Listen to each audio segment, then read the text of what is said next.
হরে কৃষ্ণ। মহাপ্রসাদ চ্যানেলে আপনাদের সবাইকে স্বাগত। আজ আমি নাট বিস্কুট বানিয়ে আপনাদেরকে দেখাবো।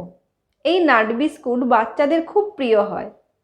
সেই বিস্কুটই আজ বাড়িতে কিভাবে খুব সহজভাবে বানানো যায় তারই টিপস সহ আমি আপনাদেরকে দেখাবো। সাবস্ক্রাইব করুন আমার ইউটিউব চ্যানেলকে, আর তার সাথে বেল আইকনটি প্রেস করার পর অল নোটিফিকেশানে ক্লিক করুন আমার রান্না সবার প্রথম দেখার জন্য। তাহলে চলুন শুরু করি। নাট বিস্কুট বানানোর জন্য আমি এখানে 1 কাপ পরিমাণ আটা নিয়েছি, 240 ml। এটাকে আমি একটা থালায় ঢেলে দিচ্ছি। তারপর আমি এর মধ্যে হাফ কাপের একটু কম সুজি নিয়েছি, 60 ml, সেটা আমি এখানে দিয়ে দিলাম।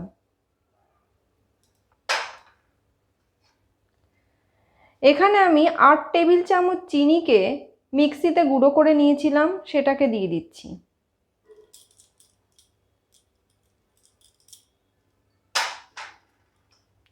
এবার আমি এর মধ্যে 2 টেবিল চামচ কাস্টার্ড পাউডার দিয়ে দিলাম। আমি এখানে ভ্যানিলা ফ্লেভারের কাস্টার্ড পাউডার ব্যবহার করেছি। এই ভ্যানিলা পাউডার দেওয়ার ফলে এই বিস্কুটের স্বাদ খুব ভালো হয়। এবার আমি এর মধ্যে 1 টেবিল চামচ কাজু বাদাম কুচি দিয়ে দিচ্ছি, আর 1 টেবিল চামচ পেস্তা বাদামের কুচি দিয়ে দিলাম। এবার সব উপকরণকে খুব ভালো করে আমি চামচের সাহায্যে মিশিয়ে নেব। সব শুকনো উপকরণকে আমি খুব ভালো করে মিশিয়ে নিয়েছি। এবার আমি এর মধ্যে 3 টেবিল চামচ দেশি গাওয়া ঘি দিয়ে দিচ্ছি।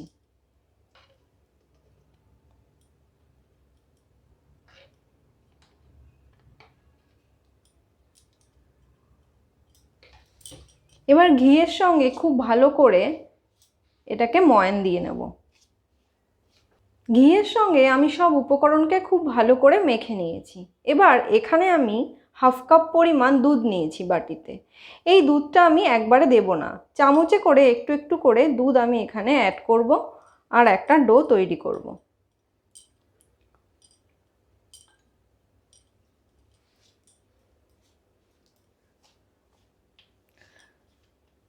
দেখুন, সব উপকরণ দিয়ে মেখে একটা ডো বানিয়ে নিয়েছি। হাফ কাপ দুধ আমার পুরোটাই প্রায় লেগে গেছে। এবার আমি এটাকে 10 মিনিটের জন্য ঢাকা চাপা দিয়ে রেখে দেব। 10 মিনিট বাদে আমি ঢাকাটাকে তুলব।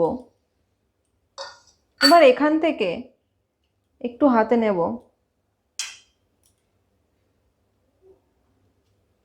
একটু মুঠো মুঠো করে নেব চারিদিক থেকে। তারপর হাতে গোল করব, এরকম করে চাপবো। এবার একটা ছুরির সাহায্যে দেখুন এরকম করে একটু দাগ দাগ দিয়ে দেব। দেখুন, রেখে দিলাম। আমি আরেকটা বিস্কুট তৈরি করে আপনাদেরকে দেখাবো। একই পদ্ধতিতে মুঠো করছি, হাতে গোল করছি, চাপছি, তারপরে হাত দিয়ে প্রথমে একটু চৌকো আকার করে নেব। তারপরে ছুরির সাহায্যে চারদিকটা চৌকো করে দেব চেপে চেপে।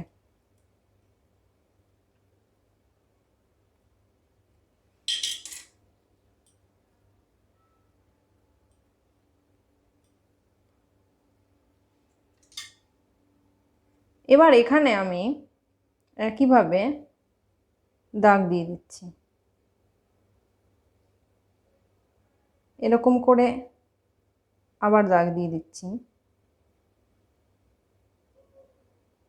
দেখুন, এইভাবে আমি বাকি বিস্কুটগুলোকে তৈরি করে নেব।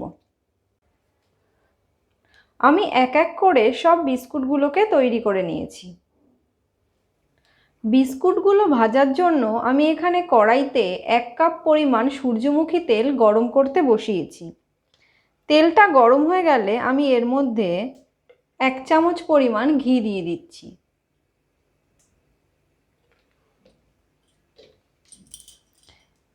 এবার আমি এর মধ্যে একটা করে বিস্কুট ছেড়ে দিচ্ছি এবং গ্যাসের ফ্লেমটা আমি একদম কমিয়ে দিচ্ছি। এইভাবে লো ফ্লেমে আমি বিস্কুটগুলোকে ভেজে নেব।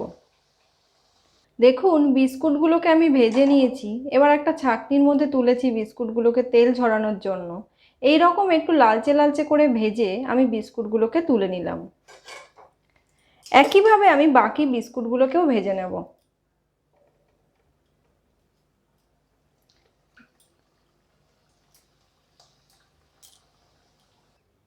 আমি বিস্কুটগুলোকে ভেজে এই প্লেটে নামিয়ে নিয়েছি। এখন আমি এখানে একটা তুলসী পাতা দিয়ে এটা রাধা মাধবকে ভোগ অর্পণ করব।